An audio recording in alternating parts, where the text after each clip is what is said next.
Hello and welcome to another episode of Off the Bench with RGT. Hope you have been enjoying all the content I've been putting out.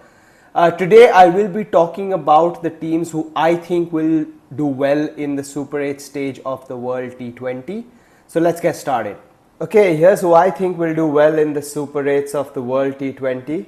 The first nation I want to talk about is the home nation, the West Indies.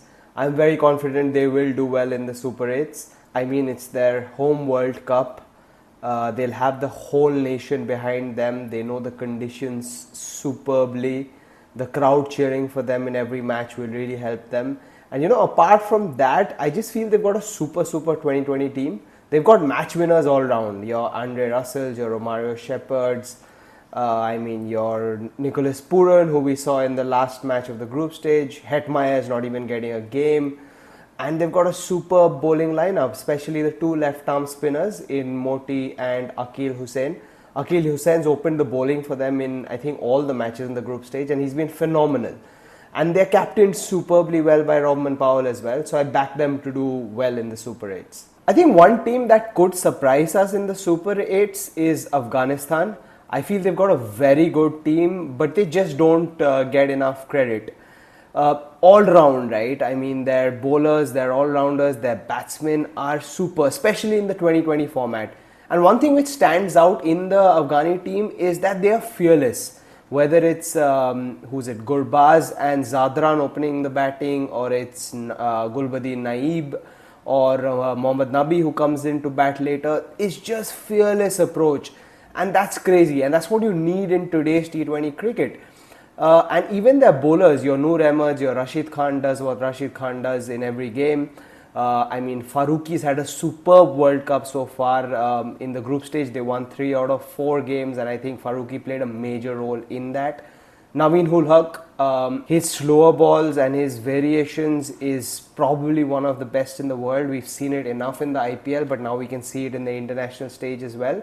And then you have Noor Ahmed and Mohammad Nabi chipping in here and there. And let's not forget Azmatullah Omarzai. He's a great player to have as well. He chips in with the runs, gets a few overs out of the way. So that's a great addition they have in their team. So watch out for Afghanistan. The next team that I want to talk about is my country, India. You can't really talk about these big tournaments without having India down as one of the favorites. They've got such a well-rounded team in all formats, but especially in this 2020 World Cup. They've had a superb group stage. They've won 3 out of the 3 games because one got washed out. And I think one thing which will really help India going into the Super 8s and performing well is the confidence they got after winning each of their games in the group stage. The Ireland match was a relatively easy chase, but the Pakistan match, they really had to grind it out. And the USA match was not very easy as well. They lost Virat and Rohit very early. They lost Rishabh Pant soon as well. But players like Shivam Dube and Sky had to play out of their comfort zone, which they're not used to at all, especially coming out of a very different approach in the IPL very recently. So they kind of changed their game to suit the occasion. I think the only chink in the armor for the Indian team currently is Aksar and Jadeja both playing. And the reason I say that is because both of them have the same attributes. They're both left-arm orthodox spinners. They bat left-handed. So you rather play a Chahal or a Kuldeep who will give you that something different. They will keep the batsmen guessing.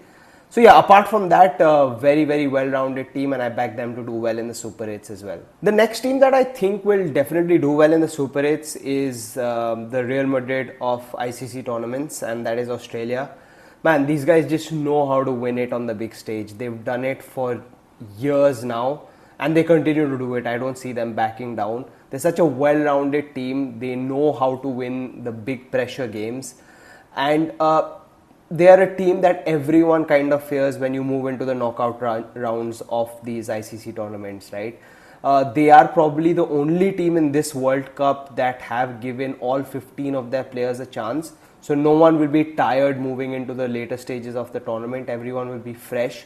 And one thing which really stands out for this Australian team is the variety of all-rounders they have. They have the Glenn Maxwells, they have the Marcus Stoinis's, they have Cameron Greens, they have Mitchell Marsh. And I think Marsh will start bowling now as well from the Super 8 stage, so that's a great benefit to have. These guys don't need to be in form. On their day, they can demolish any side. So if anyone says that Cameron Green is not in form or Mitchell Marsh is out of form, it doesn't matter. He can just come out one day and boom. That's the last team that I feel will do well in the Super 8s is actually England. I know they didn't have a great group stage, but a lot of the reasons behind that was not in their control. They had shortened games because of the rain. They had the match against Scotland that was actually called off as well. So they had to scrape through the group stage, so it wasn't easy. But I backed them to do well in the Super 8s, and the reason I say that is because they have match winners. They have big players. They have the Phil Salts, they have the Joss Butlers, they have Livingston, Moeen Ali, Bairstow, Jofra Archer. These guys can win you matches themselves, right? And when you move into these pressure cooker games, I expect some of these big names to kind of stand up for them. So yeah, I back them to do well even though they are in a tough group. I think they're with West Indies, South Africa and USA. So it won't be easy, but I think having these match winners up their sleeve will help them do well. So yeah, those are the 5 teams that I think will do well in the Super 8s. Of course, 4 can only go through to the semi-finals. So let's see who those 4 are. Hope you enjoyed the show. Don't forget to like, share, comment and share the love.